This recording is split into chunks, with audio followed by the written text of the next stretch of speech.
Just as we stand together against military aggression, so must we strive together. The report was sealed. The silence was deliberate. And when the king finally read it, the monarchy changed forever. The report that was never meant to be read. It arrived without ceremony, without announcement, without the reassuring language of routine briefings and harmless summaries.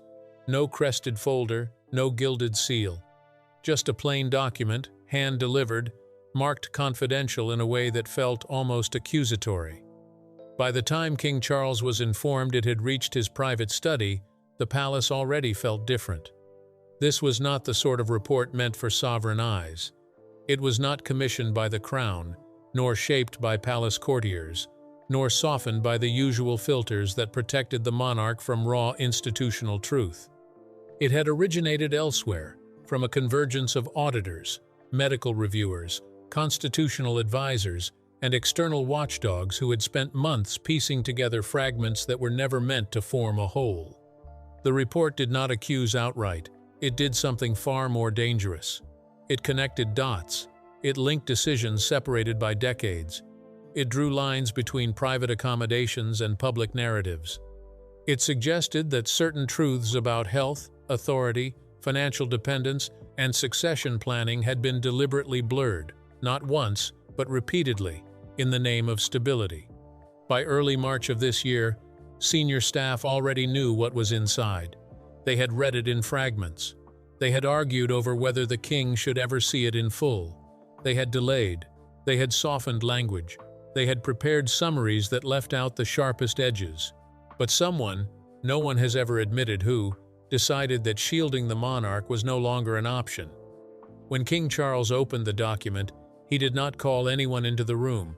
He did not summon advisors. He did not ask for clarification. He read it in silence, seated at the same desk where red boxes had passed through his hands for decades. And as the pages turned, something shifted. Not dramatically, not visibly, but irrevocably. This was not a scandal in the traditional sense. There were no explosive revelations designed for headlines, no single villain, no singular moment of collapse. Instead, the report painted a portrait of slow erosion, of a monarchy that had quietly compromised itself to survive short-term crises while ignoring the long-term cost. It raised questions about medical transparency that reached uncomfortably close to the present day. It detailed financial dependencies that contradicted carefully maintained public narratives. It suggested that certain internal power structures had been allowed to operate without oversight for far too long, and at its core was an unspoken implication that landed heavier than any accusation. That the king himself, not through malice, but through inheritance and habit, had become part of the machinery that concealed the truth. When he finished the final page, Charles did not speak. He closed the report, placed it neatly on the desk, and sat back.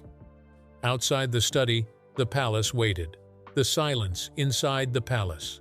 The days after the report's arrival unfolded in a manner that unsettled even the most seasoned palace staff.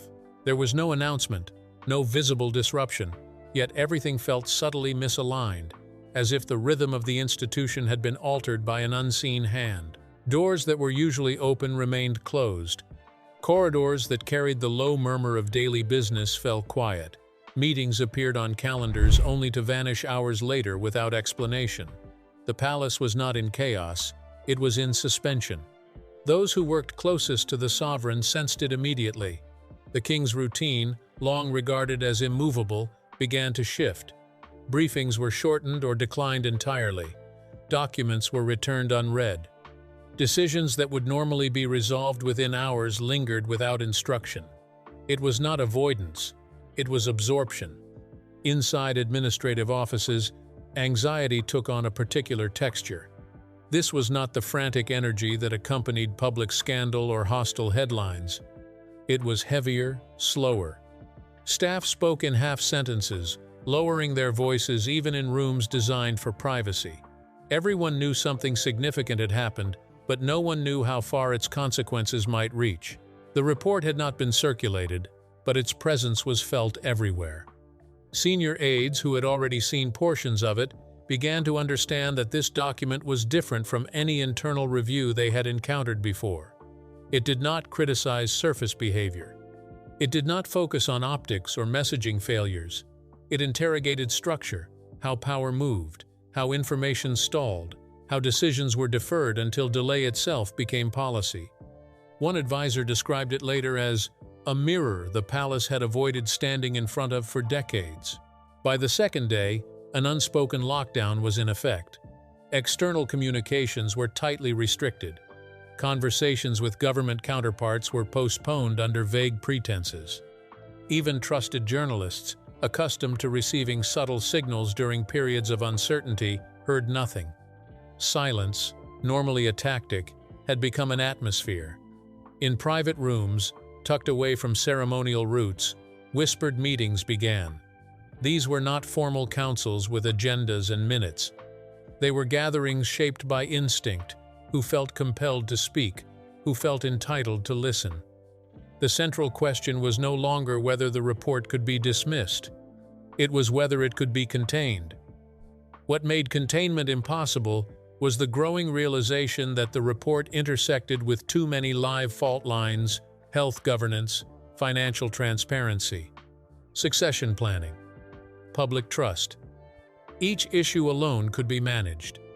Together, they formed a narrative the monarchy could not easily fragment. And hovering above all of it was the king's silence. Those who had served him longest knew that when Charles withdrew, it was rarely indecision. It was a calculation layered with conscience. He did not react quickly, he reacted finally. That understanding only deepened the unease. By the third day, the internal tone shifted from anxiety to apprehension. Staff began to grasp that this was not merely a difficult document, but a turning point. The kind that does not announce itself loudly, but rearranges everything afterward. One senior figure, leaving a late-night meeting, was overheard saying, "This is not about headlines. This is about how we survive the next 10 years." The report had done something dangerous. It had forced the institution to look forward instead of backward. Normally, the palace's greatest strength lay in its ability to contextualize, to frame present difficulties as echoes of past challenges already overcome. This report refused that comfort. It argued that the future would not resemble the past, and that strategies built on endurance alone were no longer sufficient. As the days passed, alliances quietly formed and dissolved. Some believed the monarchy should acknowledge the report's existence before it was forced into the open. Others argued that acknowledgement itself would legitimize it, transforming an internal reckoning into a public demand. But beneath these debates lay a deeper fear, that the king, having read the report in full, might conclude that silence had already done its damage. On the fourth day, a brief instruction circulated through senior offices: prepare summaries of long-term reform options, not press responses, not defensive talking points. Reform. The word itself sent a ripple of unease through the palace. Reform implied admission. Admission implied precedent. And precedent implied that the monarchy could no longer rely solely on tradition to justify its opacity. By the end of the week, exhaustion set in, not physical, but psychological. Staff realized they were living inside a moment that would later be described with clarity and inevitability, even though it felt shapeless while unfolding. Everyone sensed that something irrevocable was approaching. Not a public address, not a dramatic gesture, but a shift in how the monarchy understood itself. The silence inside the palace was no longer protective, it was anticipatory. And with each passing day, the realization hardened. This document had not simply arrived at the palace, it had entered its bloodstream, and once there, it could not be removed without changing the body that carried it. What the report actually said. The most unsettling thing about the report was not any single revelation, it was the way the revelations accumulated. There was no explosive opening chapter, no dramatic accusation placed front and center. Instead, the document unfolded methodically, almost gently, guiding the reader through layers of context before allowing the full weight of its conclusions to settle. By the time its most serious implications emerged, it was already too late to look away. The first section addressed institutional design, not personalities, not scandals, but systems. It traced how authority within the monarchy had gradually become diffused across advisory bodies that operated without clear accountability. Decisions of national and constitutional significance, the report argued, were increasingly shaped by informal consensus rather than formal responsibility. This was not presented as corruption. It was presented as drift. Over time, protective mechanisms designed to shield the crown from political interference had begun to shield decision-makers from scrutiny. The report detailed how this diffusion of responsibility allowed difficult choices to be deferred repeatedly, each delay justified as prudence, until postponement itself became doctrine. One passage noted, with almost surgical restraint, that the absence of decisive action was consistently framed as stability. The next section turned toward health governance, and it was here that the report's tone became unmistakably grave. It did not disclose medical diagnoses. It did not speculate about prognosis. Instead, it examined how health information was managed, contextualized, and communicated. It outlined a pattern in which medical advisories were filtered through multiple layers before reaching the public, each layer tasked not with falsification, but with reassurance. The report questioned whether reassurance had become the primary objective. It cited instances in recent years where engagements were adjusted, appearances limited, and responsibilities quietly redistributed, all without corresponding transparency. The concern was not secrecy in itself, but the cumulative effect of selective disclosure on public trust. In one particularly devastating line, the report observed that truth delayed in the name of dignity often returns stripped of both. What made this section so destabilizing was its proximity to the present. These were not archival debates from distant reigns. They were decisions still shaping the monarchy's public posture, decisions that now appeared less like careful stewardship and more like institutional habit. The financial analysis followed, and it was colder still. This portion of the report dismantled the carefully maintained narrative of streamlined modernization. While acknowledging legitimate efforts at reform, it revealed how deeply entangled certain financial arrangements remained. Dependencies that had been publicly described as transitional were shown to be functionally permanent. The report emphasized that these entanglements were not illegal, they were normalized. Over decades, financial structures had evolved to prioritize continuity over clarity. The public was told one story, that the monarchy was steadily disentangling itself from opaque arrangements, while internally, exemptions and special considerations continued to operate under legacy assumptions. The report did not accuse individuals of personal misconduct. Instead, it pointed to a culture where financial opacity was inherited rather than chosen, perpetuated not by greed, but by reluctance to disrupt established frameworks. Then came the section that many readers later described as the most quietly devastating of all: succession preparedness. Here, the report drew on correspondence, meeting records, and advisory notes spanning several years. It outlined how planning for visible transition had been repeatedly complicated by internal disagreement, not over who would inherit authority, but over how visibly authority should be shared before necessity forced it. The report suggested that hesitation had been mistaken for unity. It argued that by delaying visible adaptation, the monarchy had increased the risk of abrupt change later, change that would feel reactive rather than deliberate. This section included a phrase that would later circulate quietly among senior figures. Institutions that wait for certainty before preparing for transition often discover that certainty arrives too late. The report did not stop there. It examined the relationship between the monarchy and the media ecosystem that surrounded it. Not press hostility, but press dependency. It suggested that years of managed access and informal alignment had created an environment where difficult questions were softened rather than eliminated, allowing unresolved issues to persist beneath the surface. The danger, the report warned, was not exposure, it was an accumulation.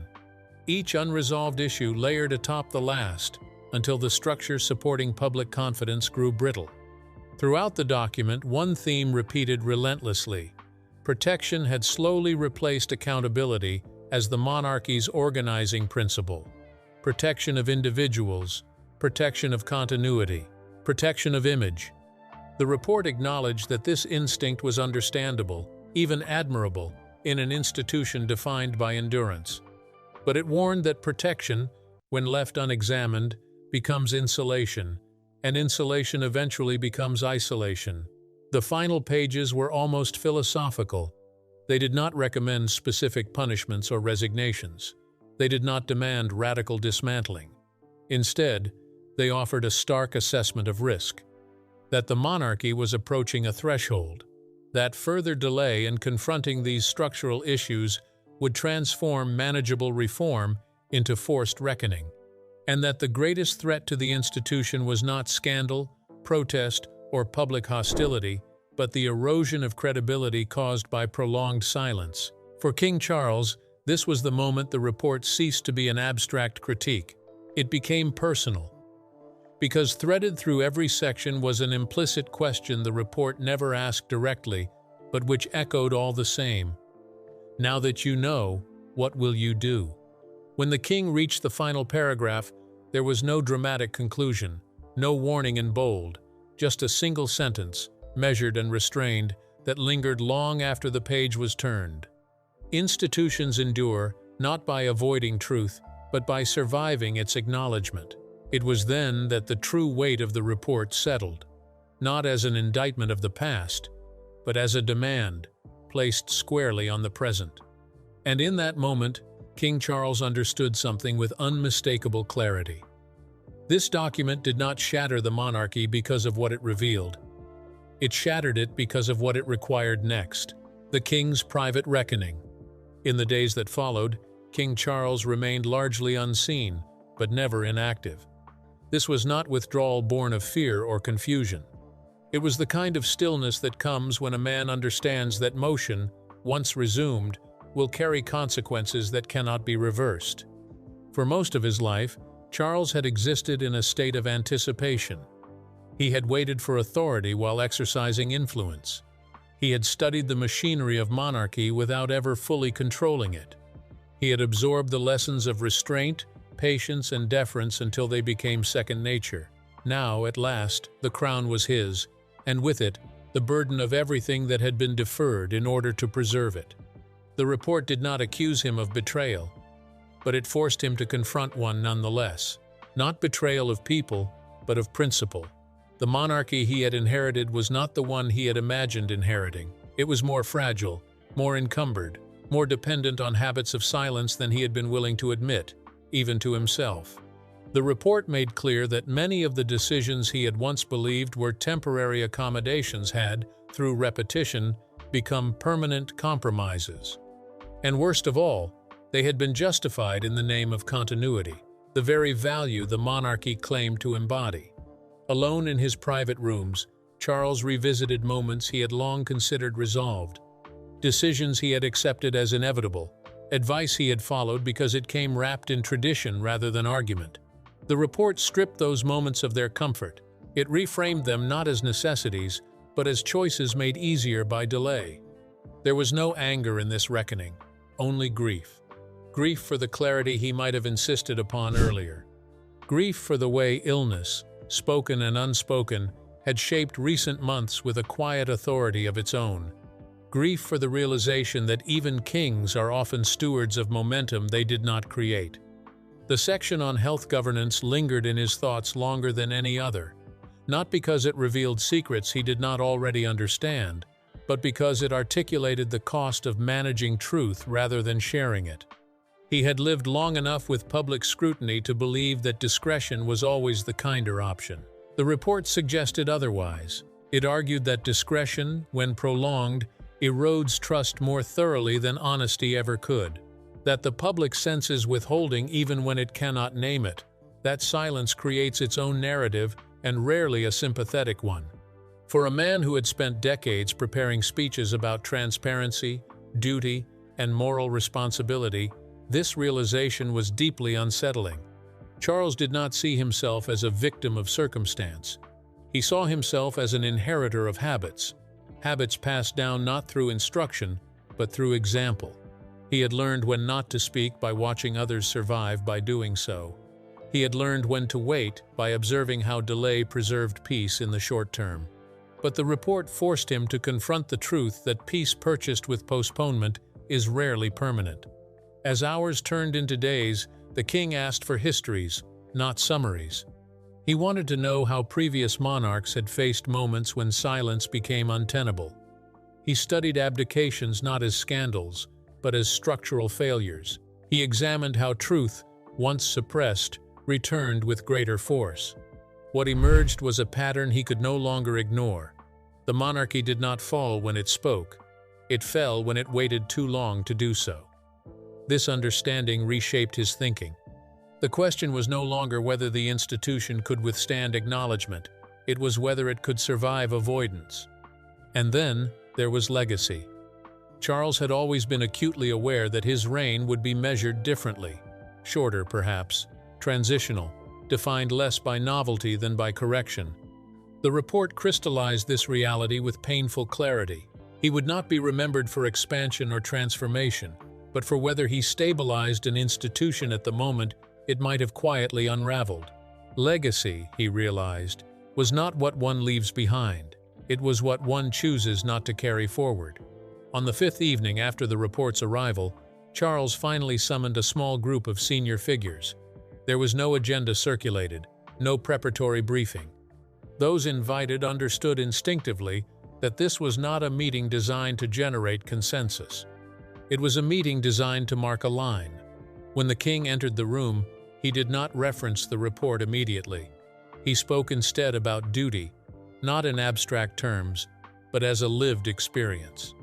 He spoke of waiting, of preparation, of the weight of becoming something later than expected.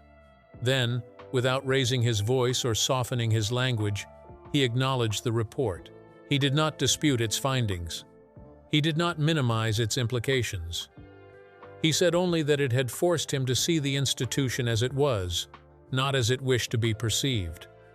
There was a pause, long enough for discomfort to settle. And then he said the sentence that would later be repeated quietly among those present, not as a declaration, but as a reckoning. That which is preserved by silence is already unstable. It was not an admission of guilt. It was an assumption of responsibility. In that moment, the king broke his silence not to defend the monarchy, but to prepare it. He made clear that containment was no longer the objective. Credibility was. That reform, however measured, would have to be real.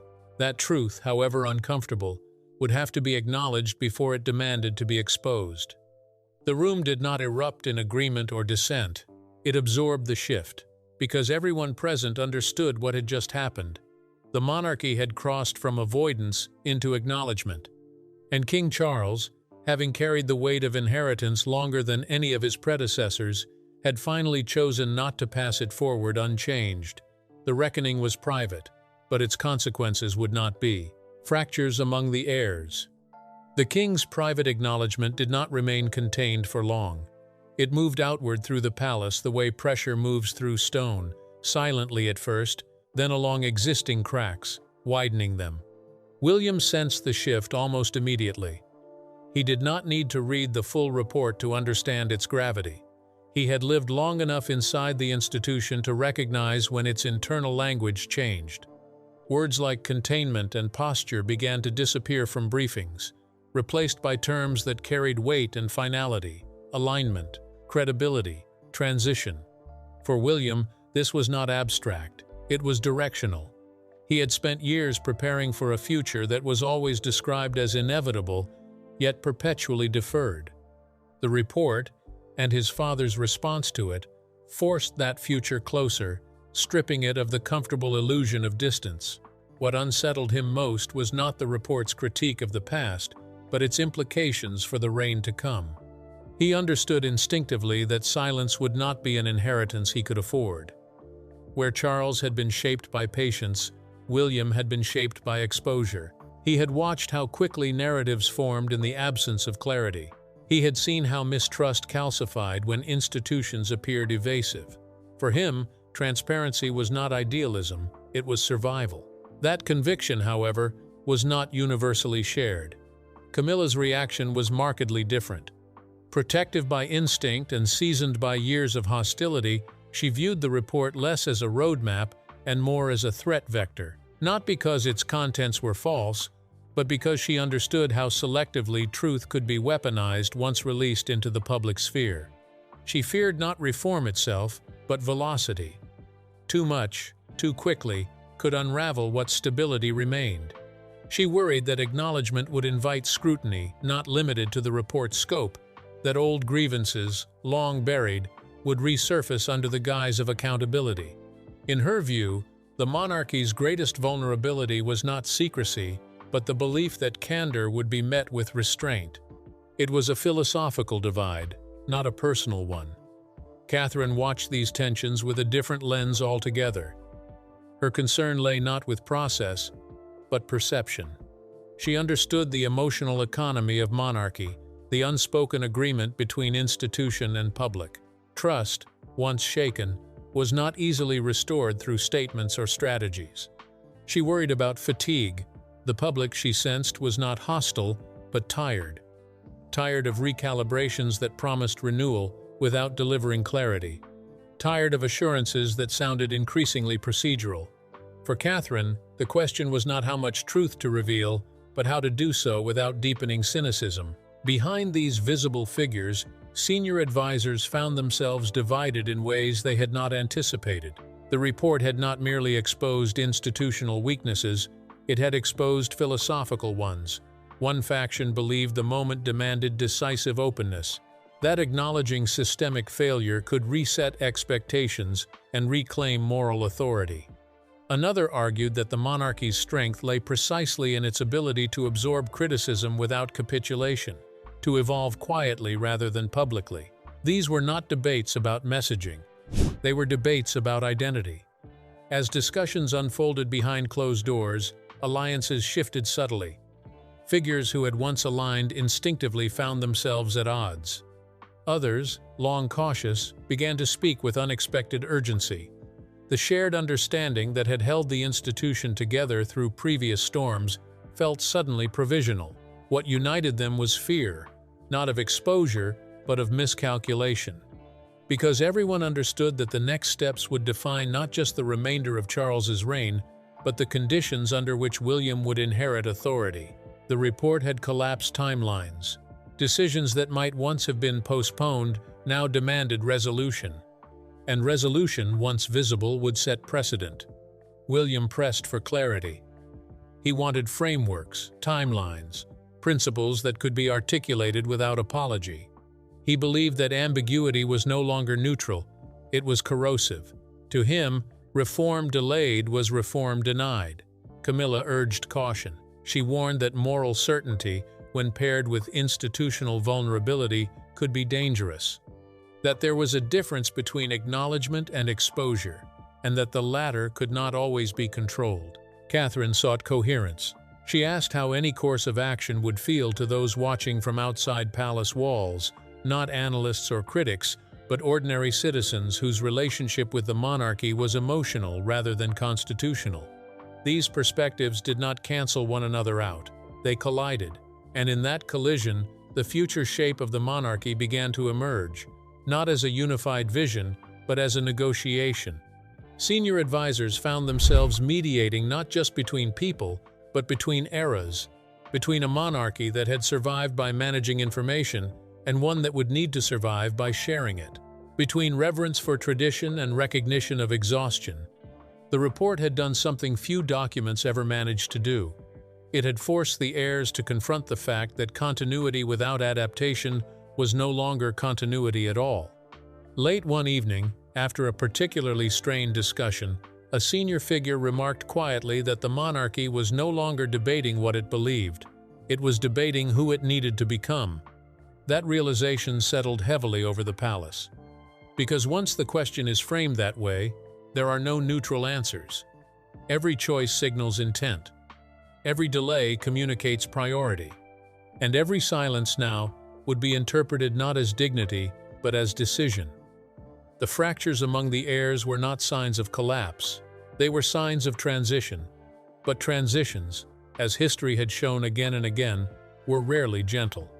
And as the palace moved forward, guided by a king who had finally broken his silence, one truth became unavoidable. The monarchy's future would not be shaped by unity alone. It would be shaped by which fractures it chose to heal and which ones it allowed to define it. After the silence breaks, silence, once broken, does not return to its original shape.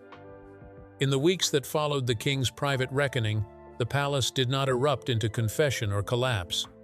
Instead, it began to move with deliberate precision. The shift was subtle enough to escape casual notice, yet unmistakable to those attuned to the institution's rhythms. Language changed first. Statements grew narrower, more exact. Familiar phrases that once blurred meaning were quietly retired, replaced by wording that suggested intent rather than reassurance. Controlled leaks followed, not accidents, but calibrations. Information began to surface in fragments, each piece carefully contextualized, each disclosure framed as part of an ongoing evolution rather than a reaction to pressure. There were no dramatic revelations, no single moment that could be labeled a turning point. Instead, there was a steady drip of acknowledgement that something fundamental was being addressed. The press sensed it immediately, not because they were told what to write, but because access felt different. Questions that had once been deflected were now answered narrowly, without embellishment. Silence, when it occurred, felt intentional rather than evasive.